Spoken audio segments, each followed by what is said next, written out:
ಜನನ ಮರಣಗಳಾಚೆ ಈ ಪುಸ್ತಕದ ರೀಡಿಂಗ್ ಸೆಷನ್ ಅಲ್ಲಿ ಎಲ್ಲರಿಗೂ ಸ್ವಾಗತ.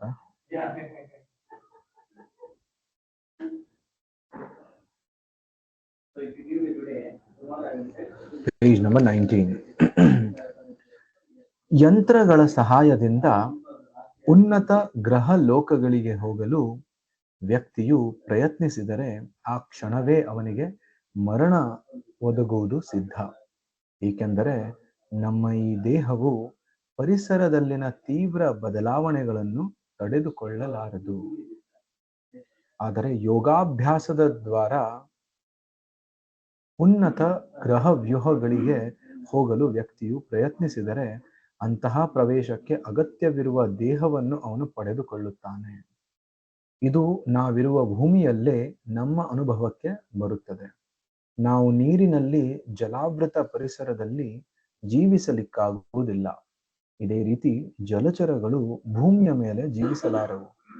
ನಮಗೆ ಈಗಾಗಲೇ ಅನುಭವಕ್ಕೆ ಬಂದಿರುವ ಹಾಗೆ ಈ ಭೂಮಿಯ ಮೇಲೆ ಒಂದು ನಿರ್ದಿಷ್ಟ ಸ್ಥಳದಲ್ಲಿ ಜೀವಿಸಲು ಕೂಡ ವ್ಯಕ್ತಿಗೆ ಒಂದು ನಿರ್ದಿಷ್ಟ ಬಗೆಯ ದೇಹ ಬೇಕಾಗುತ್ತದೆ. ಇದೇ ಬಗೆಯಲ್ಲಿ ಊರ್ಧ್ವ ಲೋಕಗಳಲ್ಲಿ ಜೀವಿಸಲು ಅಷ್ಟೇ ನಿರ್ದಿಷ್ಟ ರೀತಿಯ ದೇಹಗಳು ಬೇಕಾಗುತ್ತವೆ. ಏಕೆಂದರೆ ಭೂಮಿಯ ಮೇಲೆ ನಾವು ಕಳೆಯುವ 6 ತಿಂಗಳು ಊರ್ಧ್ವ ಲೋಕಗಳ ಲೆಕ್ಕದಲ್ಲಿ ಒಂದೇ ಒಂದು ದಿನ. ಆದ್ದರಿಂದಲೇ ಊರ್ಧ್ವ ಲೋಕಗಳ ಜೀವಿಗಳು ಭೂಮಿಯ ಲೆಕ್ಕಕ್ಕೆ ಹೋಲಿಸಿದರೆ 10,000ಗಳಿಗೂ ಹೆಚ್ಚು ಕಾಲ ಜೀವಿಸುತ್ತಾರೆಂದು ವೇದ ಹೇಳುತ್ತದೆ. ಇಷ್ಟು ದೀರ್ಘಾವಧಿಯ ಬದುಕು ಈ ಲೋಕಗಳ ಜೀವಿಗಳ ಪಾಲಿಗಿದ್ದರೂ ಮರಣವು ಅಲ್ಲಿನ ಪ್ರತಿಯೊಬ್ಬರಿಗೂ ಬಂದೇ ಬರುತ್ತದೆ. ಒಬ್ಬ ವ್ಯಕ್ತಿಯು 20-50 ಅಷ್ಟೇಕೆ ಮಿಲಿಯನ್ ಗಟ್ಟಲೆ ವರ್ಷಗಳ ಕಾಲ ಬದುಕಿದ್ದರೂ ವರ್ಷಗಳು ಲೆಕ್ಕಕ್ಕೆ ಬರುತ್ತವೆಯೇ ವಿನ ಮರಣವಂತೂ ತಪ್ಪಿದ್ದಲ್ಲ. ಆಯಿತು, ನಾವು ಮರಣವನ್ನು ತಪ್ಪಿಸಿಕೊಳ್ಳುವುದೆಂತೂ ಭಗವದ್ಗೀತೆಯು ನಮಗೆ ಈ ನಿಟ್ಟಿನಲ್ಲಿ ಹೀಗೆ ಬೋಧಿಸುತ್ತದೆ. ಇಲ್ಲಿ ಶ್ರೀಲ ಪ್ರಭುಪಾದರು ಹೇಳ್ತಾ ಇದ್ದಾರೆ, ನಾವು ಎಷ್ಟೇ ಪ್ರಯತ್ನ ಮಾಡಿದರೂ ಕೂಡ ಬೇರೆ ಗ್ರಹಗಳಲ್ಲಿ ಹೋಗಿ ಅಲ್ಲಿ ವಾಸಿಸುತ್ತೇನೆ ಅನ್ನೋದು ಒಂದು ಭ್ರಮೆ. ಇದು ಈ ಭೂಮಿ ಮೇಲೆ ಬದುಕುವಂತಹ ಹಲವಾರು ಲಿಮಿಟೇಷನ್ಸ್ ಇರುವಂತಹ ದೇಹಗಳನ್ನ ಪಡೆದು, ಲಿಮಿಟೆಡ್ ಇಂದ್ರಿಯಗಳನ್ನ ಪಡೆದು ನಾವು ಬೇರೆ ಗ್ರಹಗಳಿಗೆ ಹೋಗಿ ಅಲ್ಲಿ ವಾಸ ಮಾಡೋದು ಸಾಧ್ಯ ಇಲ್ಲ. ಯಾಕೆಂದ್ರೆ ಶ್ರೀಲ ಪ್ರಭುಪಾದರು ಹೇಳ್ತಾರೆ, ಬೇರೆ ಲೋಕಗಳು ಅಲ್ಲಿ ಇರುವಂತಹ ಜೀವಿಗಳು ಅವರ ದೇಹಗಳು ಬೇರೆ ಆಗಿರ್ತವೆ. ಹೇಗೆ ಭೂಮಿಯ ಮೇಲೆ ಇರುವಂತಹ ಜೀವಿಗಳು ಮುಖ್ಯವಾಗಿ ಅವರ ದೇಹವು ಮಣ್ಣಿನಿಂದ ಆಗಿರ್ತದೆ. ಮಣ್ಣಿನ ಅಂಶ ಜಾಸ್ತಿ ಇರುತ್ತದೆ. ಯಾಕಂದ್ರೆ ಭೂಮಿ ಅಂದ್ರೆ ಮಣ್ಣು. ಹಾಗಾಗಿ ಜಾಸ್ತಿ ಪ್ರಮಾಣದಲ್ಲಿ ಮಣ್ಣು ಇರ್ತದೆ. ಅದೇ ರೀತಿ ಬೇರೆ ಗ್ರಹಗಳಲ್ಲಿ ಆ ಗ್ರಹಗಳಲ್ಲಿ ಏನು ಇರ್ತದೋ, ಮುಖ್ಯವಾಗಿ ವಿಶೇಷವಾಗಿ ಅಧಿಕ ಮಾತ್ರೆಯಲ್ಲಿ ಯಾವುದಿರುತ್ತೋ ಆ ವಸ್ತುವಿನಿಂದ, ಆ ಎಲಿಮೆಂಟ್ ಇಂದ ಅಲ್ಲಿಯ ಜೀವಿಗಳ ದೇಹ ಆಗ್ತದೆ. ಶಾಸ್ತ್ರ ಹೇಳ್ತದೆ, ಸೂರ್ಯ ಗ್ರಹದಲ್ಲೂ ಕೂಡ ಜೀವಿಗಳಿದ್ದಾರೆ. ಅದು ಹೇಗೆ ಸಾಧ್ಯ? ಒಬ್ಬ ಮನುಷ್ಯನ ಕ್ಯಾಲ್ಕುಲೇಷನ್ ಪ್ರಕಾರ ಒಂದು ಜೀವಿಗೆ ಬೆಂಕಿಯಲ್ಲಿ ಹಾಕಿದರೆ ಅದು ಸುಟ್ಟೋಗ್ಬಿಡ್ತದೆ. ಆದ್ರೆ ಅದೇ ಸೌರ ಮಂಡಲದ ಒಳಗಡೆ ಸೂರ್ಯ ಅಂದ್ರೆ ಉರಿಯುತ್ತಿರುವ ಬೆಂಕಿಯ ಒಂದು ಕೆಂಡದ ಹಾಗೆ, ಅದ್ರೊಳಗಡೆ ಜೀವಿಗಳು ಹೇಗೆ ಇರ್ಲಿಕ್ಕೆ ಸಾಧ್ಯ ಅಂತ ನಾವು ಊಹಿಸ್ತೇವೆ. ಆದ್ರೆ ಸಾಧ್ಯ ಇದೆ. ಪ್ರಭುಪಾದರು ಇನ್ನೊಂದು ಎಕ್ಸಾಂಪಲ್ ಕೊಡ್ತಾರೆ. ಈ ಭೂಮಿಯಲ್ಲೇ ನಾವು ನೋಡ್ತೀವಿ, ಭೂಮಿ ಮೇಲೆ ಇರುವಂತಹ ಜೀವಿಗಳು ನೀರಿನ ಒಳಗಡೆ ವಾಸಿಸ್ಲಿಕ್ಕೆ ಸಾಧ್ಯ ಆಗುವುದಿಲ್ಲ, ಅಥವಾ ಆಕಾಶದಲ್ಲಿ ವಾಸಿಸ್ಲಿಕ್ಕೆ ಸಾಧ್ಯ ಆಗುವುದಿಲ್ಲ. ಪಕ್ಷಿಗಳು ಆಕಾಶದಲ್ಲಿ ತುಂಬಾ ಹೋರಾಡ್ತವೆ. ಪಕ್ಷಿಗಳ ದೇಹ ನೋಡ್ಬೇಕು. ಪಕ್ಷಿಗಳ ದೇಹದಲ್ಲಿ ಆಕಾಶ ಜಾಸ್ತಿ, ಆಕಾಶ ತತ್ವ ಜಾಸ್ತಿ ಇರ್ತದೆ. ಹೇಗೆ ನಮ್ಮಲ್ಲಿ ಭೂಮಿ ತತ್ವ ಜಾಸ್ತಿ ಇದೆಯೋ ಪಕ್ಷಿಗಳಲ್ಲಿ ಆಕಾಶ ತತ್ವ ಜಾಸ್ತಿ ಇರ್ತದೆ. ಹಾಗಾಗಿ ಆಕಾಶದಲ್ಲಿ ತುಂಬಾ ಫ್ರೀ ಆಗಿ ಸ್ವತಂತ್ರವಾಗಿ ಹಾರಾಡ್ಲಿಕ್ಕೆ ಸಾಧ್ಯ ಆಗುತ್ತೆ. ಅದೇ ರೀತಿ ಮೀನುಗಳಲ್ಲಿ ನೀರಿನ ಅಂಶ ಜಾಸ್ತಿ ಇರ್ತದೆ. ಸೊ ಈ ರೀತಿ ನಾವು ನೋಡ್ತೀವಿ, ಈ ಭೂಮಿಯ ಮೇಲೆನೆ ನಾವು ನೋಡ್ತೀವಿ ಒಂದು ಜಾಗದಲ್ಲಿ ಇರುವಂತಹ ವ್ಯಕ್ತಿ, ಜೀವಿ ಇನ್ನೊಂದು ಜಾಗದಲ್ಲಿ ಬದುಕಲಿಕ್ಕೆ ಅವನಿಗೆ ಆಗುವುದಿಲ್ಲ. ಹಾಗಿದ್ದಾಗ ಬೇರೆ ಗ್ರಹದಲ್ಲಿ ಹೋಗಿ ನಾನು ವಾಸಿಸ್ತೇನೆ ಅಂದ್ರೆ ಪ್ರಭುಪಾದ ಹೇಳ್ತಾರೆ ಅವನಿಗೆ ಮರಣ ಒದಗುವುದು ಸಿದ್ಧ ಅಂತ.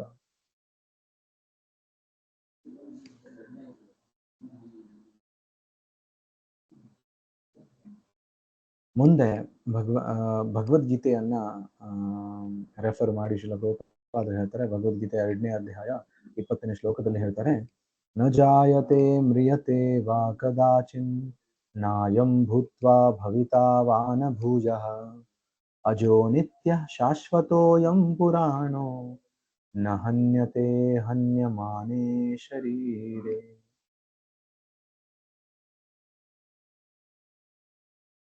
ಆತ್ಮಕ್ಕೆ ಜನನವಾಗಲಿ ಮರಣವಾಗಲಿ ಇಲ್ಲ. ನ ಜಾಯತೆ ಮ್ರಿಯತೆ ವಾ ಕದಾಚಿನ್, ಕದಾಚಿನ್ ಅಂದ್ರೆ ಯಾವತ್ತೂ ಇಲ್ಲ. ಏನೇನು?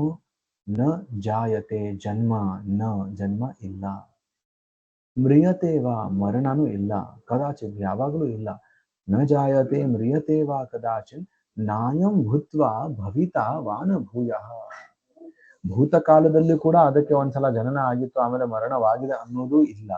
ಭವಿಷ್ಯದಲ್ಲೂ ಕೂಡ ಅದಕ್ಕೆ ಒಂದ್ಸಲ ಜನನ ಆಗುತ್ತೆ ಮತ್ತೆ ಮರಣ ಆಗುತ್ತೆ ಅನ್ನೋದು ಇಲ್ಲ. ನ ಜಾಯತೆ ಮ್ರಿಯತೆ ವಾ ಕದಾಚಿನ್ ನಾಯಂ ಭೂತ್ವಾ ಭವಿತಾ ವಾ ನ ಭೂಯಃ ಅಜೋ ನಿತ್ಯಃ ಶಾಶ್ವತೋ ಅಯಂ ಪುರಾಣೋ ನ ಹನ್ಯತೆ ಹನ್ಯಮಾನೆ ಶರೀರೆ. ಯಾಕಂದ್ರೆ ಆತ್ಮ ಅಜ, ಅಜ ಅಂದ್ರೆ ಅವನಿಗೆ ಜನ್ಮ ಇಲ್ಲ, ಅವನು ನಿತ್ಯ, ಅವನು ಸದಾ, ಆತ್ಮ ಸದಾ ಇರ್ತಾನೆ, ಶಾಶ್ವತವಾಗಿ ಇರ್ತಾನೆ. ಪುರಾಣ ಈಸ್ ದ ಓಲ್ಡೆಸ್ಟ್, ಅತಿ ಪುರಾತನವಾದದ್ದು ಆತ್ಮ. ನ ಹನ್ಯತೆ, ಇವೆಲ್ಲ ಗುಣಗಳು ಇರುವುದರಿಂದ ಆತ್ಮ ನ ಹನ್ಯತೆ, ಆದ್ರೆ ಹನ್ಯಮಾನೆ ಶರೀರೆ, ಶರೀರ ಏನಿದೆ ಅದು ಹನ್ಯ ಆಗುತ್ತೆ, ಅದಕ್ಕೆ ಸಾವು ಬರುತ್ತೆ, ನಾಶ ಆಗುತ್ತೆ. ವಿನ ಆತ್ಮಕ್ಕೆ ನಾಶ ಬರುವುದಿಲ್ಲ, ಸಾವು ಬರುವುದಿಲ್ಲ. ಆತ್ಮಕ್ಕೆ ಜನನವಾಗಲಿ ಮರಣವಾಗಲಿ ಇಲ್ಲ. ಅಷ್ಟೇ ಅಲ್ಲ, ಅದಕ್ಕೆ ಅಳಿವು ಎಂದಿಗೂ ಬರುವುದಿಲ್ಲ. ಆತ್ಮವು ಅಜ, ನಿರಂತರ, ಅಮರ ಮತ್ತು ಆದಿಮ. ದೇಹವು ನಾಶವಾದರೂ ಆತ್ಮವು ನಾಶವಾಗುವುದಿಲ್ಲ. ನಾವು ಚೇತನಾತ್ಮರು, ನಾವು ಜಡ ಆತ್ಮರು ಅಲ್ಲ. ಈ ದೇಹ ಜಡ ಆತ್ಮ, ಆದ್ರೆ ನಾವು ಚೇತನಾತ್ಮ. ಚೇತನ ಅಂದ್ರೆ ಫುಲ್ ಆಫ್ ಲೈಫ್, ಜೀವನದಿಂದ ತುಂಬಿದಂತಹ ಆತ್ಮ, ಅದಕ್ಕೆ ಚೇತನ ಆತ್ಮ ಅಂತ ಹೇಳ್ತಾರೆ. ಚೈತನ್ಯ ಪದದ ಅರ್ಥ ಕೂಡ ಅದೇ. ಚೈತನ್ಯ ಪದ ಬರುವುದು ಚೇತನದಿಂದ. ಚೇತನ, ಚೈತನ್ಯ. ಚೈತನ್ಯ ಅಂದ್ರೆ ಲೈಫ್, ಜೀವನ. ಹಾಗಾಗಿ ನಿತ್ಯರು ಹೌದು. ಹೀಗಿರುವಾಗ ಜನನ ಮರಣಗಳಿಗೆ ನಮ್ಮನ್ನು ನಾವು ಒಡ್ಡಿಕೊಳ್ಳಬೇಕೇಕೆ? ನಾವು ಇಷ್ಟೆಲ್ಲ ಅರ್ಥ ಮಾಡಿಕೊಂಡು ನಮಗೆ ಸಾವಿಲ್ಲ, ನಮಗೆ ಜನ್ಮ ಇಲ್ಲ, ನಮಗೆ ಜರ ಇಲ್ಲ, ಓಲ್ಡ್ ಏಜ್ ಇಲ್ಲ, ಮುಪ್ಪಿಲ್ಲ, ನಾವು ಸಾಯುವುದೇ ಇಲ್ಲ ಅಂತ ಅರ್ಥ ಆದ್ಮೇಲೆ ಈ ಮರಣಗಳಿಗೆ, ಜನನ ಮರಣದ ಚಕ್ರಕ್ಕೆ ನಾವು ಯಾಕೆ ಸಿಕ್ಕಿ ಹಾಕಿಕೊಳ್ಳಬೇಕು? ಈ ಪ್ರಶ್ನೆ ಕೇಳುವವನನ್ನು ಬುದ್ಧಿವಂತನೆಂದು ಪರಿಗಣಿಸಬೇಕು. ಶಾಸ್ತ್ರದ ಪ್ರಕಾರ, ಎಲ್ಲ ಆಚಾರ್ಯರ ಪ್ರಕಾರ ಬುದ್ಧಿವಂತ ವ್ಯಕ್ತಿ ಯಾರು ಅಂದ್ರೆ, ನಾನು ಪದೇ ಪದೇ ಹುಟ್ಟುತ್ತೀನಿ, ಪದೇ ಪದೇ ಸಾಯ್ತೀನಿ, ಈ ಜನ್ಮ ಮೃತ್ಯುವಿನ ಚಕ್ರ ಏನಿದೆ, ಈ ಚಕ್ರವನ್ನ ನಾನು ಹೇಗೆ ಮುಕ್ತಾಯಗೊಳಿಸಬೇಕು, ಈ ಚಕ್ರದಿಂದ ನಾನು ಹೇಗೆ ಹೊರಗಡೆ ಬರಬೇಕು, ಈ ಪ್ರಶ್ನೆ ಯಾರು ಮಾಡ್ತಾರೋ ಅವರು ಬುದ್ಧಿವಂತರು. ಬ್ಯಾಂಕ್ ಬ್ಯಾಲೆನ್ಸ್ ಅನ್ನ ಪ್ರತಿ ತಿಂಗಳು, ಪ್ರತಿ ವರ್ಷ ಜಾಸ್ತಿ ಜಾಸ್ತಿ ಮಾಡಿ ಮಾಡಿ ಮಾಡಿ ಮಾಡಿ ಹಲವಾರು ಕಟ್ಟಡಗಳನ್ನ ನಿರ್ಮಾಣ ಮಾಡಿ ಎಲ್ಲಾ ಕಟ್ಟಡಗಳ ಹೋಟೆಲ್ಗಳ ಬಿಲ್ಡಿಂಗ್ಸ್ಗಳ ಅಪಾರ್ಟ್ಮೆಂಟ್ಸ್ಗಳ ಓನರ್ ಆಗಿ ಇವ್ರು ಯಾರು ಹಾಗಾದ್ರೆ? ಇವರು ಬುದ್ಧಿವಂತರಲ್ವಾ? ಶಾಸ್ತ್ರದ ಪ್ರಕಾರ ಹೌದು, ಇಂಥವರು ಬುದ್ಧಿವಂತರು ಅಲ್ಲ. ನಿಜವಾದ ಬುದ್ಧಿವಂತಿಕೆ ಅಂದ್ರೆ ಯಾರು ಈ ಜನ್ಮ ಮೃತ್ಯು ಚಕ್ರದಿಂದ ದಾಟುವ ಒಂದು ವಿಧಾನವನ್ನ ಹುಡುಕ್ತಾರೆ ಮತ್ತೆ ಆ ವಿಧಾನವನ್ನ ಪಾಲನೆ ಮಾಡ್ತಾರೆ, ಅವರು ನಿಜವಾದ ಬುದ್ಧಿವಂತರು. ಯಾಕಂದ್ರೆ ನೀವು ಎಷ್ಟಾದ್ರೂ ಬಿಲ್ಡಿಂಗ್ ಕಟ್ಕೊಳ್ಳಿ, ಎಷ್ಟಾದ್ರೂ ಕಾರ್ ತಗೊಳ್ಳಿ, ಸಣ್ಣ ಕಾರ್ ತಗೊಳ್ಳಿ, ದೊಡ್ಡ ಕಾರ್ ತಗೊಳ್ಳಿ, ಅಥವಾ ಯಾವ್ದಾದ್ರು ತುಂಬಾ ದೊಡ್ಡ ಬ್ರ್ಯಾಂಡೆಡ್ ಕಾರ್ ತಗೊಳ್ಳಿ, ಅಥವಾ ಬ್ಯಾಂಕ್ ಬ್ಯಾಲೆನ್ಸ್ ಅನ್ನ ಮಿಲಿಯನ್ಸ್ ಟ್ರಿಲಿಯನ್ಸ್ ಮಾಡ್ಕೊಳ್ಳಿ, ಅಥವಾ ಜಗತ್ತಿನಾದ್ಯಂತ ಅತಿ ಫೇಮಸ್ ಪ್ರಖ್ಯಾತ ವ್ಯಕ್ತಿಯಾಗಿ, ಫೇಮಸ್ ಕ್ರಿಕೆಟರ್ ಆಗಿ, ಫೇಮಸ್ ಪೊಲಿಟಿಷಿಯನ್ ಆಗಿ, ಏನಾದ್ರೂ ಆಗಿ ಎಲ್ಲವೂ ಕೂಡ ತಾತ್ಕಾಲಿಕ, ಯಾವುದು ಕೂಡ ಶಾಶ್ವತ ಅಲ್ಲ. ಹಾಗಾಗಿ ಬುದ್ಧಿವಂತ ವ್ಯಕ್ತಿ ತಾತ್ಕಾಲಿಕ ಅಶಾಶ್ವತ ವಸ್ತುಗಳ ಬಗ್ಗೆ, ಅಶಾಶ್ವತ ಪ್ರತಿಭೆಗಳ ಬಗ್ಗೆ, ಅಶಾಶ್ವತ ಸಾಧನೆಗಳ ಬಗ್ಗೆ ಅವನು ಜಾಸ್ತಿ ತಲೆ ಕೆಡಿಸಿಕೊಳ್ಳುವುದಿಲ್ಲ. ಬುದ್ಧಿವಂತ ವ್ಯಕ್ತಿ ಈ ಶಾಶ್ವತೆಯಿಂದ ಶಾಶ್ವತೆಯ ಕಡೆಗೆ ಹೇಗೆ ನಾನು ಪಯಣ ಮಾಡಬೇಕು, ಇದು ಅವನ ಜಿಜ್ಞಾಸೆ ಆಗಿರ್ತದೆ. ಹಾಗಾಗಿ ಇಲ್ಲಿ ಹೇಳ್ತಾ ಇದ್ದಾರೆ, ಇಂತಹ ಪ್ರಶ್ನೆ ಕೇಳುವವನು ಬುದ್ಧಿವಂತ ವ್ಯಕ್ತಿ ಅಂತ.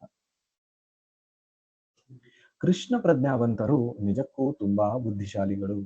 ಏಕೆಂದರೆ ಮರಣ ಸಂಭವ ಇರುವಾಗ ಯಾವುದೇ ಗ್ರಹಲೋಕಕ್ಕೆ ಹೋಗಲು ಅವರು ಇಷ್ಟಪಡುವುದಿಲ್ಲ.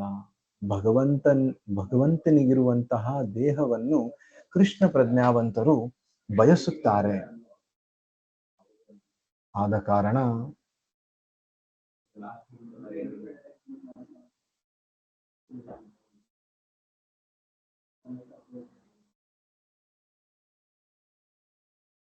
ದೀರ್ಘಾಯಸ್ಸನ್ನು ಕೂಡ ಈ ಜನ ತಿರಸ್ಕರಿಸುತ್ತಾರೆ.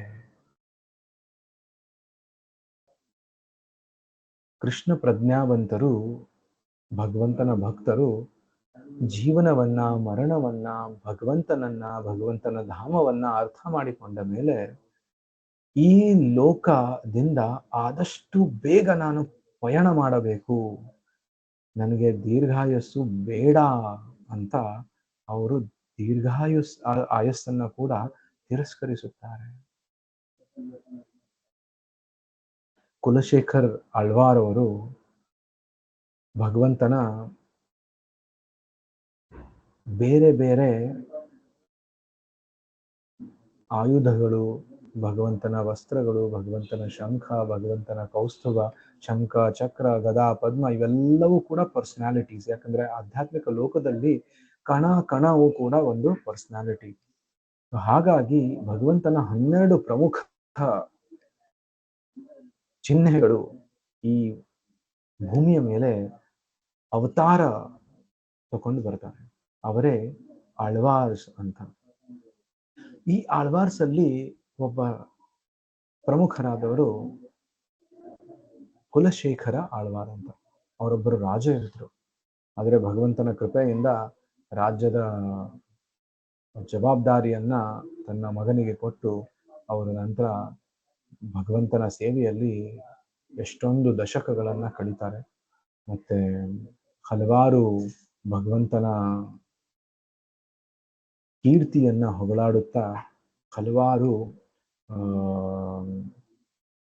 ಪೋಯಮ್ಸ್ಗಳನ್ನ ಬರೀತಾರೆ.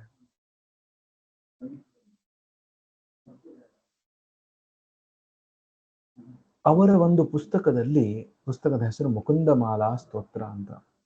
ಅದರಲ್ಲಿ ಕುಲಶೇಖರ ಆಳ್ವಾರ್ ಅವರು ಭಕ್ತಿಯ ಬಗ್ಗೆ, ಕೃಷ್ಣನ ಬಗ್ಗೆ ಬಹಳಷ್ಟು ಬರೀತಾರೆ. ಅದರಲ್ಲಿ ಒಂದು ಶ್ಲೋಕದಲ್ಲಿ ಹೇಳ್ತಾರೆ, ಕೃಷ್ಣ ತ್ವದೀಯ ಪದ ಪಂಕಜ ಪಂಜರಾಂತ ಅದ್ಯೈವ ಮೇ ವಿಶತೋ ಮಾನಸ ರಾಜಹಂಸ ಪ್ರಾಣ ಪ್ರಯಾಣ ಸಮಯೇ ಕಫವಾತ ಪಿತ್ತೈಃ ಕಂಠಾವರೋಧನ ವಿಧು ಸ್ಮರಣಂ ಕುತಸ್ತೆ. ಕೃಷ್ಣ ತ್ವದೀಯ ಪದ ಪಂಕಜ ಪಂಜರಾಂತಹ ಅದ್ಯೈವ ಮೇ ವಿಶತು ಮಾನಸ ರಾಜಹಂಸ. ಹೇಗೆ ಒಂದು ಹಂಸ, ಅತಿ ಶುದ್ಧವಾದಂತಹ ನೀರಿನಲ್ಲಿ ಇರುವಂತಹ ಹಂಸ, ಅದಕ್ಕೆ ಒಂದು ಆಟ. ಏನದು ಆಟ? ಆ ನೀರಿನಲ್ಲಿ ಬೆಳೆಯುವಂತಹ ಕಮಲದ ಹೂವಿನ ಒಂದು ಅದಕ್ಕೆ ಸ್ಟೆಮ್ ಅಂತ ಹೇಳ್ತೀವಿ. ಸೊ ಅದರಲ್ಲಿ ತನ್ನ ಕಾಲುಗಳನ್ನ ಸಿಕ್ಕಾಕಿಕೊಂಡು ತುಂಬಾ ಅದರ ಜೊತೆ ಆಟ ಆಡೋದು ಅದಕ್ಕೆ ಇಷ್ಟ. ಅದಕ್ಕೆ ಒಂದು ಸ್ಪೋರ್ಟ್ಸ್ ಅದು ಹಂಸಕ್ಕೆ. ಅದರಲ್ಲಿ ಕಾಲು ಸಿಕ್ಕಾಕಿಸ್ಕೊಂಡು ಮತ್ತೆ ಬಿಚ್ಚಿಸ್ಕೊಳ್ಳೋದು. ಇಲ್ಲಿ ಕುಲಶೇಖರ ಆಳ್ವಾರ್ ಅವರು ಈ ಹಂಸ ಆ ಕಮಲದ ಹೂವಿನ ಜೊತೆ ಹೇಗೆ ಆಟ ಆಡುತ್ತೋ ಅದನ್ನ ನಮ್ಮ ಮನಸ್ಸು ಭಗವಂತನ ಜೊತೆ, ಭಗವಂತನ ಪಾದ ಕಮಲದ ಜೊತೆ ಆ ರೀತಿ ಇರಬೇಕು ಅಂತ ಹೇಳ್ತಾರೆ. ನನ್ನ ಮನಸ್ಸು ಈಗ ಕೃಷ್ಣ ತ್ವದೀಯ ಪದ ಪಂಕಜ ಪಂಜರಾಂತಹ. ಪಂಜರ ಅಂದ್ರೆ ಹೇಗೆ ಪಂಜರದ ಒಳಗಡೆ ನಾವು ನಮಗೆ ಸಿಕ್ಕಾಕೊಂಡ್ರೆ, ನಾವು ಯಾರಾದ್ರೂ ಪಂಜರದ ಒಳಗಡೆ ಹಾಕ್ಬಿಟ್ರೆ ಹೇಗೆ ಪಕ್ಷಿಯನ್ನ ಪಂಜರದ ಒಳಗಡೆ ಇಡ್ತೀವಿ, ಅದು ಹಾರ್ಲಿಕ್ಕೆ ಆಗೋದಿಲ್ಲ. ಸೊ ಅದೇ ರೀತಿ ಕುಲಶೇಖರ ಆಳ್ವಾರ್ ಅವರು ಹೇಳ್ತಾರೆ, ಭಗವಂತನ ಪಾದ ಕಮಲ ಅನ್ನುವಂತಹ ಪಂಜರದ ಒಳಗಡೆ ನನ್ನ ಮನಸ್ಸು ಸಿಕ್ಕಾಕೊಂಡಿದೆ. ಹೇಗೆ ಹಂಸನ ಕಾಲುಗಳು ಆ ಪದ್ಮದ ಜೊತೆ ಸಿಕ್ಕಾಕೊಂಡಿದೆ. ಕೃಷ್ಣ ತ್ವದೀಯ ಪದ ಪಂಕಜ ಪಂಜರಾಂತಹ ಅದ್ಯೈವ ಮೇ ವಿಶತು ಮಾನಸ ರಾಜಹಂಸ. ಪ್ರಾಣ ಪ್ರಯಾಣ ಸಮಯೇ ಕಫವಾತ ಪಿತ್ತೈಃ ಕಂಠ ಅವರೋಧನ ವಿಧೋ ಸ್ಮರಣಂ ಕುತಸ್ತೆ. ಇಂತಹ ಸಮಯದಲ್ಲಿ ಯಾವಾಗ ನನ್ನ ಮನಸ್ಸು ಭಗವಂತನ ಪಾದ ಕಮಲಗಳ ಪಂಜರದಲ್ಲಿ ಸಿಕ್ಕಾಕೊಂಡಿದೆಯೋ, ಇಂತಹ ಸಮಯದಲ್ಲಿ ತಕ್ಷಣ ನನಗೆ ಮರಣ ಸಂಭವಿಸಲಿ, ನನಗೆ ಸಾವು ಬರಲಿ. ಯಾಕಂದ್ರೆ ನಾನು ಇದೇ ರೀತಿ ವೃದ್ಧಾಪ್ಯ ಬಂದ್ರೆ ಸಾವು, ವೃದ್ಧಾಪ್ಯದಲ್ಲಿ ಬಂದರೆ ನನ್ನ ಪರಿಸ್ಥಿತಿ ಹೇಗಿರ್ತದೆ ಅಂದ್ರೆ, ಪ್ರಾಣ ಪ್ರಯಾಣ ಸಮಯೇ, ಪ್ರಾಣ ಆ ಮುಪ್ಪಿನ ಸಮಯದಲ್ಲಿ ಪ್ರಾಣ ಹೋಗ್ಬೇಕಾದ್ರೆ ಪ್ರಾಣ ಪ್ರಯಾಣ ಸಮಯ ಕಫ ವಾತ ಪಿತ್ತೈ, ನಮ್ಮ ಎಲ್ಲಾ ಕಫ ವಾತ ಮತ್ತೆ ಪಿತ್ತ ಇಂಬ್ಯಾಲೆನ್ಸ್ ಆಗಿರ್ತದೆ, ಯಾವುದು ಕೂಡ ಸರಿ ಆಗುದಿಲ್ಲ. ಕಂಠ ಅವರೋಧನವಿದ್ದು, ನಮ್ಮ ಕಂಠ ಅವರೋಧನ ಅಂದ್ರೆ ಒಂದು ರೀತಿಯ ನೀವು ನೋಡಿರ್ಬಹುದು, ಕೆಲವೊಬ್ರು ಯಾವಾಗ ತುಂಬಾ ವಯಸ್ಸಾಗ್ತದೆ ಅವರಿಗೆ ಮಾತಾಡ್ಲಿಕ್ಕೆ ಆಗುದಿಲ್ಲ.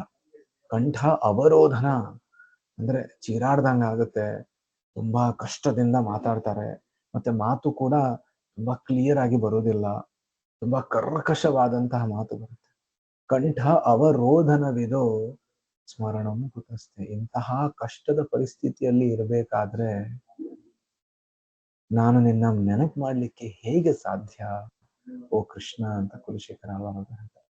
ಇಂತಹ ಪರಿಸ್ಥಿತಿ ಇದ್ದಾಗ, ಈ ರೀತಿ ನನಗೆ ಸಾವು ಬರ್ತಿರ್ಬೇಕಾದ್ರೆ ನನಗೆ ನಿನ್ನ ನೆನಪು ಹೇಗಾಗೋದು? ಅದಕ್ಕೋಸ್ಕರ ಇವಾಗ ನಾನು ತುಂಬಾ ಗಟ್ಟಿ ಮುಟ್ಟಿಯಾಗಿದ್ದೀನಿ, ನನಗಿನ್ನೂ ಮುಪ್ಪು ಬಂದಿಲ್ಲ, ಮತ್ತೆ ನನ್ನ ಮನಸ್ಸು ಪಂಜರದಂತಹ ನಿನ್ನ ಪಾದ ಕಮಲಗಳಲ್ಲಿ ಕೊಂಡ್ಬಿಟ್ಟಿದೆ. ಹಾಗಾಗಿ ನನಗೆ ಇದೇ ಕ್ಷಣ ಸಾವು ಬರಲಿ ಅಂತ ಕುಲಶೇಖರ ಆಳ್ವಾರ್ ಅವರು ಭಗವಂತನಲ್ಲಿ ಪ್ರಾರ್ಥನೆ ಮಾಡ್ತಾರೆ. ಅದನ್ನೇ ಪ್ರಭುಪಾದರು ಹೇಳ್ತಾರೆ, ಭಗವಂತನಿಗಿರುವಂತಹ ದೇಹವನ್ನು ಕೃಷ್ಣ ಪ್ರಜ್ಞಾವಂತರು ಬಯಸುತ್ತಾರೆ. ಆದ ಕಾರಣ ದೀರ್ಘಾಯಸ್ಸನ್ನು ಕೂಡ ಈ ಜನ ತಿರಸ್ಕರಿಸುತ್ತಾರೆ. ಈಶ್ವರ ಪರಮಃ ಕೃಷ್ಣ ಸಚ್ಚಿದಾನಂದ ವಿಗ್ರಹ. ಸತ್ ಎಂದರೆ ಸನಾತನ, ಚಿತ್ ಅಂದರೆ ಜ್ಞಾನಪೂರ್ಣ, ಹಾಗೂ ಆನಂದ ಎಂದರೆ ಸಂತೋಷ ಭರಿತ. ಕೃಷ್ಣನು ಸಕಲ ಸಂತೋಷಗಳ ನಿಧಿ. ನಾವು ನಮ್ಮ ಈಗಿನ ದೇಹವನ್ನು ಆಧ್ಯಾತ್ಮಿಕ ಲೋಕಕ್ಕೆ ಎಂದರೆ ಕೃಷ್ಣ ಲೋಕಕ್ಕೂ ಅಥವಾ ಬೇರೆ ಯಾವುದಾದರೂ ಆಧ್ಯಾತ್ಮಿಕ ಲೋಕಕ್ಕೂ ಸ್ಥಳಾಂತರಿಸಿಕೊಂಡರೆ ನಮಗೆ ಭಗವಂತನಿಗಿರುವಂತಹ ದೇಹ ಲಭಿಸುತ್ತದೆ. ಆದ್ದರಿಂದ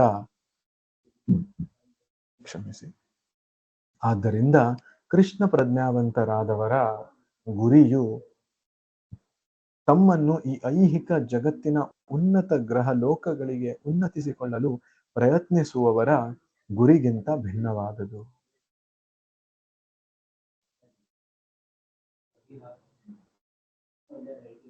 ಕೃಷ್ಣ ಪ್ರಜ್ಞಾವಂತರಾದವರು ಕೂಡ ಈ ಲೋಕವನ್ನ ಬಿಟ್ಟು ಬೇರೆ ಲೋಕಕ್ಕೆ ಪಯಣ ಮಾಡಬೇಕು ಅಂತಿದ್ದಾರೆ. ಮತ್ತೆ ಈ ಐಹಿಕ ಜಗತ್ತಿನ ಉನ್ನತ ಗ್ರಹಗಳಿಗೆ ಉನ್ನತಿಸಲು ಇನ್ನೂ ಕೆಲವರು ಕೂಡ ಪ್ರಯತ್ನ ಮಾಡ್ತಾ ಇದ್ದಾರೆ. ಯಾರು ಕೃಷ್ಣ ಪ್ರಜ್ಞಾವಂತರಿಲ್ಲೋ ಅವರು ಕೂಡ ಪ್ರಯತ್ನ ಮಾಡ್ತಾ ಇದ್ದಾರೆ. ಆದ್ರೆ ಇವರಿಬ್ಬರ ಗುರಿಯು ಭಿನ್ನವಾಗಿದೆ. ಇವರಿಬ್ಬರ ಗುರಿ ಒಂದಲ್ಲ.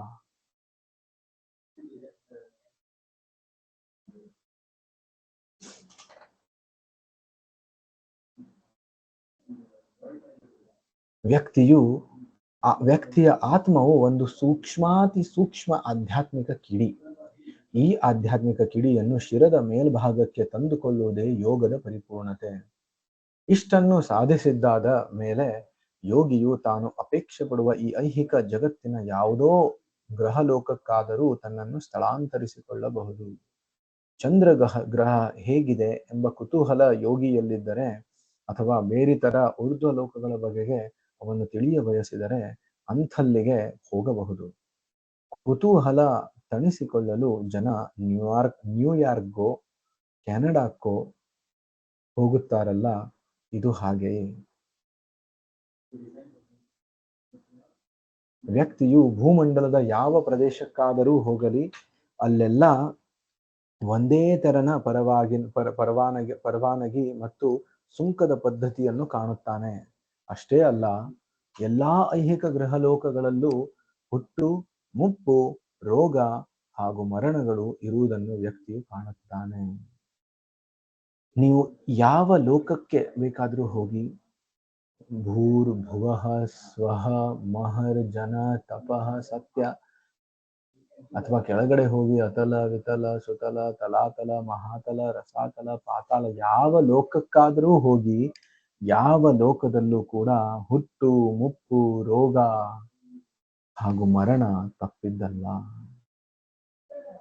ಸತ್ಯ ಲೋಕದ ತನಕ, ಬ್ರಹ್ಮ ಲೋಕದ ತನಕ ಪ್ರತಿಯೊಬ್ಬ ವ್ಯಕ್ತಿ ಹುಟ್ಟುತ್ತಾನೆ, ಬೆಳಿತಾನೆ, ರೋಗ ನೋಡ್ತಾನೆ, ಮುಪ್ಪಾಗ್ತಾನೆ, ಸಾಯ್ತಾನೆ.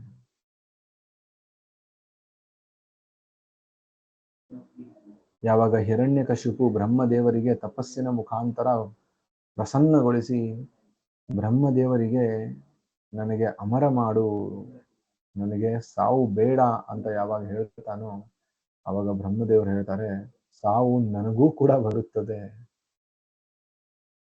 ನನಗೂ ಸಾವು ಬರುವುದಾದರೆ ನಾನು ನಿನ್ನನ್ನ ಸಾವು ಬರದೇ ಇರುವ ಹಾಗೆ ಹೇಗೆ ವರದಾನ ಕೊಡಲಿ ಅಂತ ಬ್ರಹ್ಮದೇವರು. ಊರ್ಧ್ವ ಲೋಕಗಳಲ್ಲಿ, ಸ್ವರ್ಗ ಲೋಕಗಳಲ್ಲಿ, ಬ್ರಹ್ಮ ಲೋಕಗಳಲ್ಲಿ ಆಯಸ್ಸು ಹೆಚ್ಚಿರಬಹುದು, ಆದ್ರೆ ವಯಸ್ಸು ಹೆಚ್ಚಿರಬಹುದು, ಆದ್ರೆ ಸಾವು ಅಂತೂ ಖಂಡಿತ. ನಾವು 100 ವರ್ಷದ ಒಳಗಡೆ ಸಾಯ್ತೀವಿ, ಅವರು 1000 ವರ್ಷದ ಒಳಗಡೆ ಸಾಯ್ತಾರೆ. ಅಥವಾ ಇನ್ನು ಕೆಲವೊಂದು ಮೇಲೆ ಲೋಕಕ್ಕೆ ಹೋದ್ರೆ ಲಕ್ಷಾಂತರ ವರ್ಷ, millions and trillions of years ಅವರು ಬದುಕಬಹುದು. ಆದ್ರೆ ಒಂದಲ್ಲ ಒಂದಿನ ಆ ವಯಸ್ಸು ಮುಕ್ತಾಯ ಆದ ತಕ್ಷಣ ಅವರು ದೇಹವನ್ನು ಬಿಡಬೇಕು. ಓಂ ಇತಿ ಏಕಾಕ್ಷರಂ ಬ್ರಹ್ಮ. ಯೋಗಿಯು ಮರಣ ಸಮಯದಲ್ಲಿ ಓಂ ಎಂಬ ಮಂತ್ರವನ್ನು ಉಚ್ಚರಿಸಬಹುದು. ಓಂ ಎನ್ನುವುದು ದಿವ್ಯ ನಾಮೋಚ್ಚಾರವಾದ ಓಂಕಾರದ ಸಂಕ್ಷಿಪ್ತ ರೂಪ.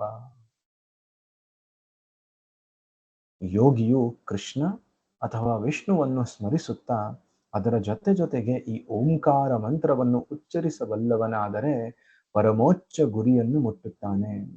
ಚಿತ್ತವನ್ನು ವಿಷ್ಣುವಿನ ಮೇಲೆ ಕೇಂದ್ರೀಕರಿಸುವುದೇ ಯೋಗ ಪ್ರಕ್ರಿಯೆ. ಮಾಯಾವಾದಿಗಳು ಪರಮ ಪ್ರಭುವಿನ ಎಂಥದೋ ಒಂದು ರೂಪವನ್ನು ಕಲ್ಪಿಸಿಕೊಳ್ಳುತ್ತಾರೆ, ಆದರೆ ಸಾಕಾರವಾದಿಗಳು ಹೀಗೆ ಮಾಡರು. ಇವರು ಭಗವಂತನನ್ನು ಖುದ್ದಾಗಿ ಕಾಣುತ್ತಾರೆ. ವ್ಯಕ್ತಿಯು ಭಗವಂತನನ್ನು ಕಲ್ಪಿಸಿಕೊಳ್ಳುತ್ತಾನೆ ಅಥವಾ ಅವನನ್ನು ಖುದ್ದು ಕಾಣುತ್ತಾನೋ ಈ ಮಾತು ಬೇರೆ. ಆದರೆ ಅವನು ತನ್ನ ಮನಸ್ಸನ್ನು ಕೃಷ್ಣನ ರೂಪದ ಮೇಲೆ ಕೇಂದ್ರೀಕರಿಸಬೇಕು. ಅನನ್ಯಚೇತಾಃ ಸತತಂ ಯೋ ಮಾಂ ಸ್ಮರತಿ ನಿತ್ಯಶಃ ತಸ್ಯಾಹಂ ಸುಲಭಃ ಪಾರ್ಥ ನಿತ್ಯಯುಕ್ತಸ್ಯ ಯೋಗಿನಃ. ಅನನ್ಯಚೇತಾಃ ಸತತಂ ಯೋ ಮಾಂ ಸ್ಮರತಿ ನಿತ್ಯಶಃ. ಕೃಷ್ಣ ಹೇಳ್ತಾ ಇದ್ದಾನೆ ಅನನ್ಯ. ಅನನ್ಯ ಅಂದ್ರೆ ಬೇರೆ ಯಾವ ಕಡೆಗೂ ಕೂಡ ದಿಕ್ಭ್ರಾಂತಿಯಾಗದೆ, ಬೇರೆ ಯಾವ ಕಡೆ ಕೂಡ ಲಕ್ಷ್ಯ ಹೋಗದೆ, ಚೇತಾಹ ನಮ್ಮ ಮನಸ್ಸು ಸತತಂ ಯೋಮಾಂ ಸ್ಮರತಿ, ಸದಾ ನನ್ನ ಸ್ಮರಣೆಯಲ್ಲಿ ಅವನ ಮನಸ್ಸು ತೊಡಗಿರುತ್ತದೆ, ಬೇರೆ ಯಾವ ಕಡೆಯೂ ಡೈವರ್ಟ್ ಆಗುವುದಿಲ್ಲ, ನಿತ್ಯಶಃ ನಿತ್ಯವಾಗಿ. ತಸ್ಯಾಹಂ ಅಂಥವನಿಗೆ ಸುಲಭ ಪಾರ್ಥ, ಅಂಥವನಿಗೆ ನಾನು ಸುಲಭವಾಗಿ ಸಿಗ್ತೇನೆ, ನನ್ನನ್ನು ಕಾಣುವುದು ತುಂಬಾ ಸುಲಭವಾಗುತ್ತದೆ. ಪಾರ್ಥ ನಿತ್ಯಯುಕ್ತಸ್ಯ ಯೋಗಿನ, ಯಾಕಂದ್ರೆ ಅವನು ನಿತ್ಯಯುಕ್ತ ಅಂದ್ರೆ ತೊಡಗುವುದು, ನಿತ್ಯಯುಕ್ತಸ್ಯ ಅಂದ್ರೆ ಯಾವಾಗಲೂ ಕೂಡ ನಿತ್ಯವಾಗಿಯೂ ಕೂಡ ತೊಡಗಿದಾನೆ ಇದರಲ್ಲಿ. ಯೋಗಿನಃ, ಯೋಗ ಅಂದ್ರೆ ಭಗವಂತನ ಜೊತೆ ಸಂಪರ್ಕದಲ್ಲಿ, ಅವನು ಭಗವಂತನ ಜೊತೆ ಸಂಪರ್ಕ ಇರುವಂತಹ ಯೋಗದಲ್ಲಿ ನಿತ್ಯವಾಗಿ ತೊಡಗಿದ್ದಾನೆ. ಹಾಗಾಗಿ ಅವನ ಮನಸ್ಸು ಸದಾ ನನ್ನ ಮೇಲೆ ಕೇಂದ್ರೀಕೃತವಾಗಿದೆ, ಹಾಗಾಗಿ ನಾನು ಅವನಿಗೆ ಸುಲಭವಾಗಿ ಸಿಗುತ್ತೇನೆ. ಹೇ ಪೃಥಾಪುತ್ರ, ಪಥ ಬದಲಿಸದ ಚಿತ್ತದಿಂದ ನನ್ನನ್ನು ಸ್ಮರಿಸಿದವನಿಗೆ ನನ್ನನ್ನು ಕಾಣುವುದು ಸುಲಭ. ಅಂತಹ ವ್ಯಕ್ತಿಯು ಸದಾ ಭಕ್ತಿ ಸೇವೆಯಲ್ಲಿ ನಿರತನಾಗಿರುತ್ತಾನೆ ಎಂಬುದೇ ಕಾರಣ. ತತ್ಕಾಲದ ಬದುಕು, ತತ್ಕಾಲದ ಸಂತೋಷ ಹಾಗೂ ತತ್ಕಾಲದ ಸೌಕರ್ಯಗಳಿಂದ ತೃಪ್ತರಾಗುವ ಜನರನ್ನು ಬುದ್ಧಿವಂತರೆಂದು ಪರಿಗಣಿಸಲಾಗದು. ತಾತ್ಕಾಲಿಕ ಬದುಕು, ತಾತ್ಕಾಲಿಕ ಸಂತೋಷ, ತಾತ್ಕಾಲಿಕ ಸೌಕರ್ಯಗಳನ್ನು, ಆ ಸೌಕರ್ಯಗಳಿಂದ ತೃಪ್ತರಾಗುವ ಜನರನ್ನು ಬುದ್ಧಿವಂತರೆಂದು ಹೇಳಲಾಗುವುದಿಲ್ಲ. ಕೊನೆಯ ಪಕ್ಷ ಭಗವದ್ಗೀತೆಯಂತೂ ಈ ಮಾತನ್ನು ಹೇಳುತ್ತದೆ. ಗೀತೆಯು ಹೇಳುವ ಪ್ರಕಾರ ಯಾವ ವ್ಯಕ್ತಿಯ ಮೆದುಳಿನಲ್ಲಿ ಕಡಿಮೆ ಸರಕಿದೆಯೋ ಅಂತಹವನು ತಾತ್ಕಾಲದ ವಿಷಯಗಳಲ್ಲಿ ಆಸಕ್ತನಿರುತ್ತಾನೆ. ಅಲ್ಪಮೇಧಸ, ನಾವು ನಿರಂತರರು, ಹಾಗಿದ್ದ ಮೇಲೆ ನಾವು ತಾತ್ಕಾಲದ ವಸ್ತು ವಿಷಯಗಳಲ್ಲಿ ಆಸಕ್ತರಾಗಬೇಕು ಏಕೆ? ಶಾಶ್ವತವಲ್ಲದ ಒಂದು ಸಂಗತಿಯು ಯಾರಿಗೂ ಬೇಡವಾದದ್ದು. ನಾವು ಒಂದು ಬಾಡಿಗೆ ಮನೆಯಲ್ಲಿ ವಾಸವಾಗಿದ್ದು ಮನೆ ತೆರವು ಮಾಡಬೇಕೆಂದು ಆ ಮನೆಯ ಮಾಲೀಕ ನಮಗೆ ಹೇಳಿದರೆ ನಮಗೆ ದುಃಖವಾಗುವುದು ಸಹಜ. ಆದರೆ ನಾವು ಈಗ ಇರುವ ಮನೆಗಿಂತ ಹೆಚ್ಚು ಅಂದವಾದ ಮನೆಗೆ ಹೋಗುವುದಿದ್ದಲ್ಲಿ ನಮಗೆ ದುಃಖವಾಗುವುದಿಲ್ಲ. ನಾವು ಶಾಶ್ವತರಾದ್ದರಿಂದ ಶಾಶ್ವತ ಧಾಮವೊಂದು ನಮಗೆ ಬೇಕೆಂದು ಬಯಸುವುದು ನಮ್ಮ ಸ್ವಭಾವಕ್ಕೆ ಬಂದದ್ದು. ವಾಸ್ತವವಾಗಿ ನಾವು ನಿತ್ಯರಾದ್ದರಿಂದ ಮರಣವನ್ನು ಬಯಸುವುದಿಲ್ಲ. ಇದೇ ರೀತಿ ನಾವು ವೃದ್ಧರಾಗಲು ಅಥವಾ ರೋಗಗ್ರಸ್ತರಾಗಲು ಇಷ್ಟಪಡುವುದಿಲ್ಲ, ಏಕೆಂದರೆ ನೀವೇನಿದ್ದರೂ ಅಶಾಶ್ವತ ಸ್ಥಿತಿ, ಅಶಾಶ್ವತ ಸ್ಥಿತಿ. ನಮಗೆ ಜ್ವರ ಬರಬೇಕು ಎಂಬ ಕಾರಣಕ್ಕೆ ನಮ್ಮನ್ನು ಸೃಷ್ಟಿಸಲಾಗಿಲ್ಲ, ಆದರೂ ನಮಗೆ ಕೆಲವು ಸಲ ಜ್ವರ ಬರುತ್ತದೆ. ಆಗ ಜ್ವರದಿಂದ ಚೇತರಿಸಿಕೊಳ್ಳಲು ನಾವು ಕೆಲವು ಮುಂಜಾಗ್ರತಾ ಕ್ರಮಗಳನ್ನು ಕೈಗೊಳ್ಳಬೇಕು, ಔಷಧೋಪಚಾರಗಳನ್ನು ಕೈಗೊಳ್ಳಬೇಕು. ನಮಗೆ ಬರುವ 4 ಬಗೆಯ ಯಾತನೆಗಳು ಜ್ವರ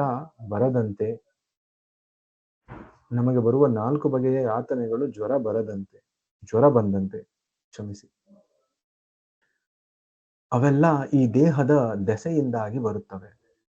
ಹೇಗೋ ಅಂತೂ ನಾವು ಈ ಐಹಿಕ ದೇಹದಿಂದ ಬಿಡಿಸಿಕೊಂಡು ಬಿಟ್ಟರೆ ದೇಹಕ್ಕೆ ಸಂಬಂಧಿಸಿದ ಅವಸ್ಥೆಗಳಿಂದ ತಪ್ಪಿಸಿಕೊಳ್ಳಬಹುದು.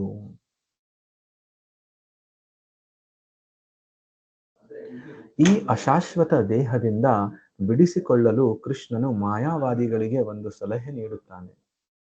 ಓಂಕಾರವನ್ನು ಉಚ್ಚರಿಸಿ ಎನ್ನುವುದೇ ಆ ಸಲಹೆ.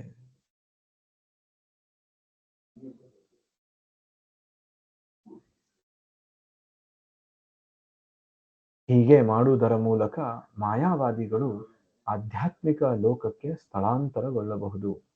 ಹೀಗಿರುತ್ತಾ ನಿರಾಕಾರವಾದಿಗಳು ಆಧ್ಯಾತ್ಮಿಕ ಲೋಕವನ್ನು ಪ್ರವೇಶಿಸಬಹುದಾಗಿದೆ.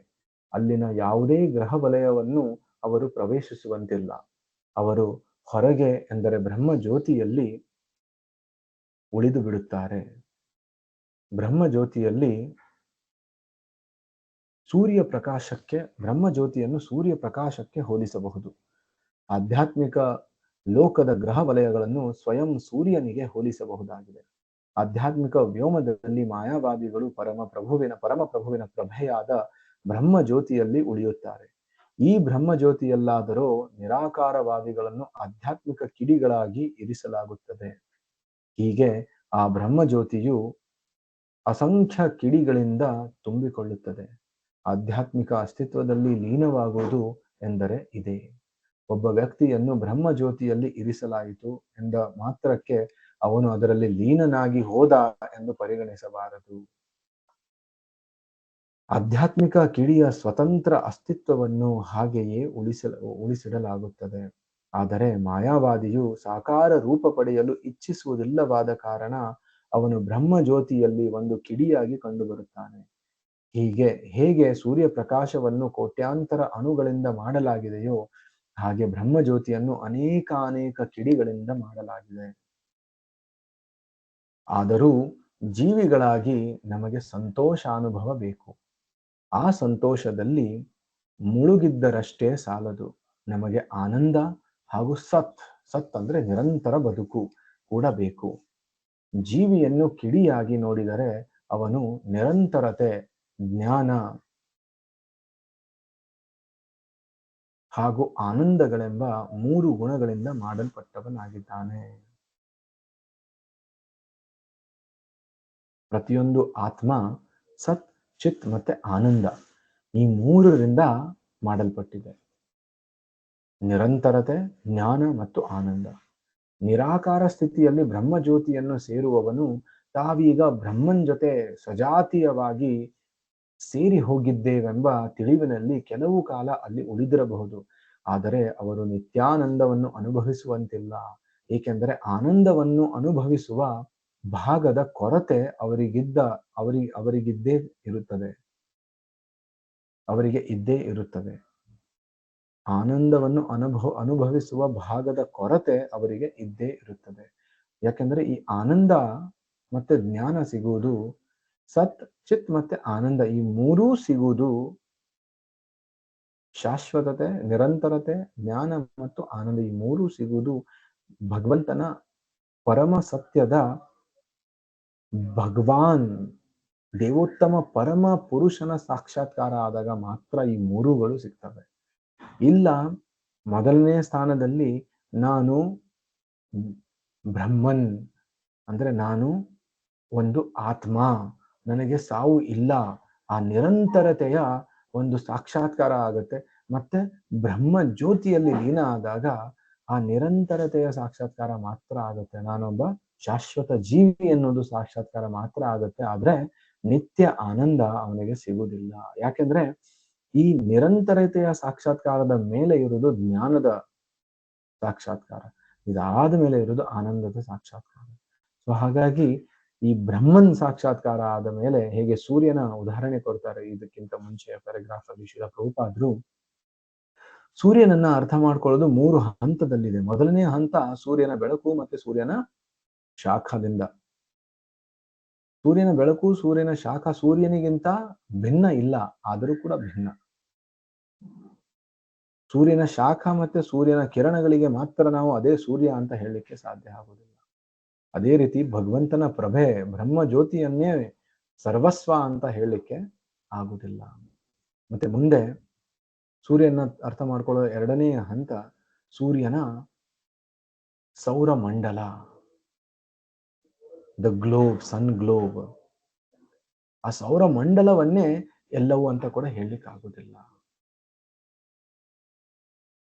ಅದೇ ರೀತಿ ಪರಮಾತ್ಮ ಸಾಕ್ಷಾತ್ಕಾರ ಮಾಡೋದು ಪರಮಾತ್ಮನೇ ಸರ್ವಸ್ವ ಅಂತ ಹೇಳಲಿಕ್ಕೆ ಆಗೋದಿಲ್ಲ.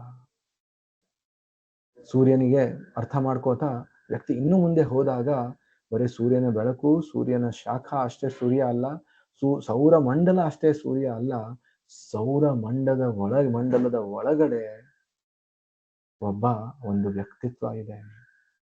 ಅವನು ಸೂರ್ಯ ನಾರಾಯಣ. ಅವನು ಸೂರ್ಯನ ಈ ಎಲ್ಲಾ ಚಟುವಟಿಕೆಗಳನ್ನ ನಡೆಸುವುದು. ಯಾವಾಗ ಸೂರ್ಯ ನಾರಾಯಣನನ್ನ ಅರ್ಥ ಮಾಡ್ಕೋತೀವೋ ಆವಾಗ ಸೂರ್ಯನ ಬಗ್ಗೆ ನಮಗೆ ಸಂಪೂರ್ಣ ಜ್ಞಾನ ಇದ್ದ ಹಾಗೆ. ಅದೇ ರೀತಿ ಬ್ರಹ್ಮನ್ ಸಾಕ್ಷಾತ್ಕಾರ, ಭಗವಂತನ ಬ್ರಹ್ಮಜ್ಯೋತಿ ಸಾಕ್ಷಾತ್ಕಾರ, ಭಗವಂತನ ಸರ್ವವ್ಯಾಪಿ ಇರುವಂತಹ ಪರಮಾತ್ಮ ರೂಪದ ಸಾಕ್ಷಾತ್ಕಾರ, ಇವೆರಡೂ ಸಾಕ್ಷಾತ್ಕಾರ ಸಂಪೂರ್ಣ ಅಲ್ಲ. ಎಲ್ಲಿವರೆಗೆ ದೇವೋತ್ತಮ ಪರಮ ಪುರುಷ ಭಗವಾನ್ ಕೃಷ್ಣ ಎನ್ನುವುದು ಸಾಕ್ಷಾತ್ಕಾರ ಆಗುವುದಿಲ್ಲ, ಅವನು ಸಚ್ಚಿದಾನಂದ ರೂಪ ಈಶ್ವರ ಪರಮಃ ಕೃಷ್ಣ ಸಚ್ಚಿದಾನಂದ ವಿಗ್ರಹ, ಈ ಸಾಕ್ಷಾತ್ಕಾರ ಆಗುವುದಿಲ್ಲ. ಅಲ್ಲಿ ತನಕ ಸತ್ ಮತ್ತೆ ಚಿತ್ ಮತ್ತೆ ಆನಂದ, ಈ ಮೂರು ಗುಣಗಳ ಸಾಕ್ಷಾತ್ಕಾರ ನಮಗೆ ಆಗುವುದಿಲ್ಲ. ಆದರೆ ಅವರು ನಿತ್ಯಾನಂದವನ್ನು ಅನುಭವಿಸುವಂತಿಲ್ಲ, ಏಕೆಂದರೆ ಆನಂದವನ್ನು ಅನುಭವಿಸುವ ಭಾಗದ ಕೊರತೆ ಅವರಿಗಿದ್ದೇ ಇರುತ್ತದೆ. ಏನದು ಕೊರತೆ? ಆನಂದವನ್ನು ಅನುಭವಿಸುವ ಕೊರತೆ. ಯಾಕೆ ಅಂದ್ರೆ ಅವರಿಗೆ ಭಗವಂತನ ಬಗ್ಗೆ ಸಾಕ್ಷಾತ್ಕಾರ ಮಾಡಲಿಕ್ಕೆ ಇಷ್ಟ ಇಲ್ಲ. ಭಗವಂತನ ಸಾಕಾರ ರೂಪವನ್ನು ಅವರು ಒಪ್ಪಿಕೊಳ್ಳುವುದಿಲ್ಲ. ಒಬ್ಬ ವ್ಯಕ್ತಿಯು ಒಂದು ಕೊಠಡಿಯಲ್ಲಿ ಏಕಾಂತವಾಗಿ ಇರಬೇಕಾಗಿ ಬಂದಾಗ ಅವನು ಅಲ್ಲಿ ಸ್ವಲ್ಪ ಕಾಲ ಉಳಿದಿರಬಹುದು. ಹಾಗೆ ಉಳಿದಿರುವಾಗ ಪುಸ್ತಕವನ್ನೋದುತ್ತಲೋ ಅಥವಾ ಬೇರೆ ಏನನ್ನೋ ಯೋಚಿಸುತ್ತಲೋ ಕಾಲ ಕಳೆಯಬಹುದು. ಆದರೆ ಆ ವ್ಯಕ್ತಿಯು ಆ ಕೊಠಡಿಯಲ್ಲಿ ವರ್ಷಗಟ್ಟಲೆ ಇರುವುದಂತೂ ಸಾಧ್ಯವಿಲ್ಲ. ಆದ್ದರಿಂದ ನಿರಾಕಾರಾವಸ್ಥೆಯಲ್ಲಿ ಪರಮ ಪ್ರಭುವಿನ ವ್ಯಕ್ತಿತ್ವದಲ್ಲಿ ಲೀನವಾಗುವವನ ಪಾಲಿಗೆ ಪುನಃ ಐಹಿಕ ಜಗತ್ತಿಗೆ ಜಾರಿ ಬೀಳುವ ಸಂಭವ ಇದ್ದೇ ಇದೆ. ಅವನು ಸಂಘವನ್ನು ಪಡೆಯುವುದಕ್ಕಾಗಿ ಮತ್ತೆ ಭೌತಿಕ ಜಗತ್ತಿಗೆ ಪತನ ಹೊಂದುವುದು ಸಾಧ್ಯತೆ ಇದೆ. ಇದು ಶ್ರೀಮದ್ ಭಾಗವತವು ಹೇಳುವ ನಿರ್ಣಯ. ಗಗನಯಾತ್ರಿಗಳು ಸಹಸ್ರಗಟ್ಟಲೆ ಮೈಲುಗಳಷ್ಟು ಎತ್ತರದಲ್ಲಿ ನೌಕಾಯಾನ ಮಾಡಿದರೂ ಮೇಲಿನ ಯಾವುದಾದರೂ ಒಂದು ಗ್ರಹ ವ್ಯೂಹಗಳಲ್ಲಿ ನಿಲ್ಲದಿದ್ದರೆ ಮತ್ತೆ ಭೂಮಿಗೆ ಬರಲೇಬೇಕಾಗುವುದು. ಹೀಗೆ ಆಗಲಿ ಅವರಿಗೆ ವಿಶ್ರಾಂತಿ ಅಂತೂ ಬೇಕೇ ಬೇಕು. ನಿರಾಕಾರಾವಸ್ಥೆಯಲ್ಲಿ ವಿಶ್ರಾಂತಿ ಸಿಗುವುದು ಅನುಮಾನಾಸ್ಪದ. ಆದ್ದರಿಂದ ಮಾಯಾವಾದಿಯು ಬಹು ಶ್ರಮಪಟ್ಟು ಆಧ್ಯಾತ್ಮಿಕ ಲೋಕವನ್ನು ಸೇರಿ ನಿರಾಕಾರಾವಸ್ಥೆಗೆ ಸಂದರು ಮತ್ತೆ ಲೌಕಿಕ ಜಗತ್ತಿಗೆ ಬಂದೇ ಬರುತ್ತಾರೆ. ಪ್ರೇಮದಿಂದ ಹಾಗೂ ಭಕ್ತಿ ಪುರಸ್ಸರವಾಗಿ ಪರಮ ಪ್ರಭುವಿನ ಸೇವೆ ಮಾಡುವುದನ್ನು ಅಲಕ್ಷಿಸಿದ್ದೇ ಈ ಪತನಕ್ಕೆ ಕಾರಣ. ಇದು ಶ್ರೀಮದ್ ಭಾಗವತವು ಹೇಳುವ ಮಾತು.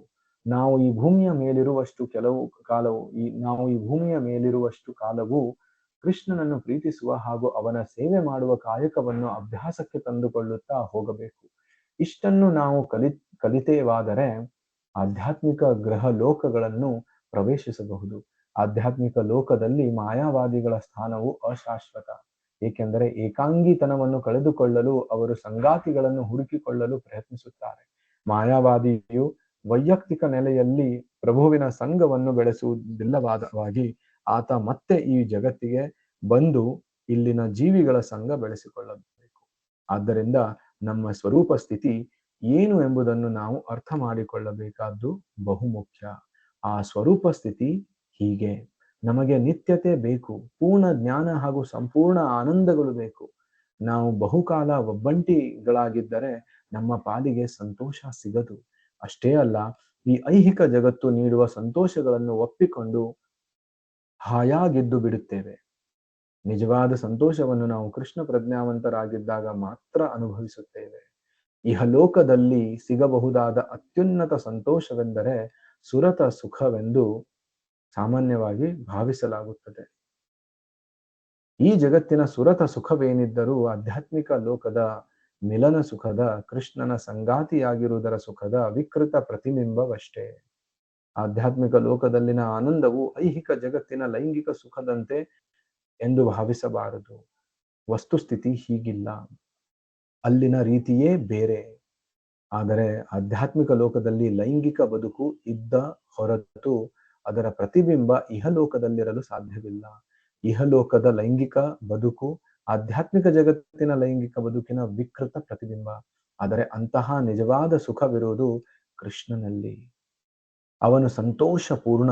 ಆದ್ದರಿಂದ ಮರಣದ ತರುವಾಯ ನಾವು ಕೃಷ್ಣ ಲೋಕಕ್ಕೆ ಹೋಗಿ ಅಲ್ಲಿ ಕೃಷ್ಣನ ಸಂಘ ಸಾಧಿಸುವಂತೆ ನಮ್ಮನ್ನು ನಾವು ಅನುಗಾಲವು ಸಿದ್ಧಪಡಿಸಿಕೊಳ್ಳುವುದು ಶ್ರೇಷ್ಠ ಮಾರ್ಗ. ಕೃಷ್ಣ ಹಾಗೂ ಅವನ ಧಾಮವನ್ನು ಬ್ರಹ್ಮ ಸಂಹಿತೆಯಲ್ಲಿ ಹೀಗೆ ವರ್ಣಿಸಲಾಗಿದೆ. ಇದನ್ನ ಮುಂದಿನ ಕ್ಲಾಸ್ ಅಲ್ಲಿ ನಾವು ಮುಂದುವರಿಸೋಣ. ಎಲ್ಲರಿಗೂ ಧನ್ಯವಾದಗಳು. ವಿಶ್ವಗುರು ಶೀಲ ಪ್ರಭುಪಾದ ಕಿ ಜಯ. ಧನ್ಯವಾದಗಳು ಪ್ರಭುಜಿ. ಹರಿ ಹರಿ ಬೋಲ್. ಹರೇ ಕೃಷ್ಣ. ಹರೇ ಕೃಷ್ಣ ಪ್ರಭು. ಹರೇ ಕೃಷ್ಣ. ಥ್ಯಾಂಕ್ ಯು ಪ್ರಭುಜಿ. ಹರೇ ಕೃಷ್ಣ.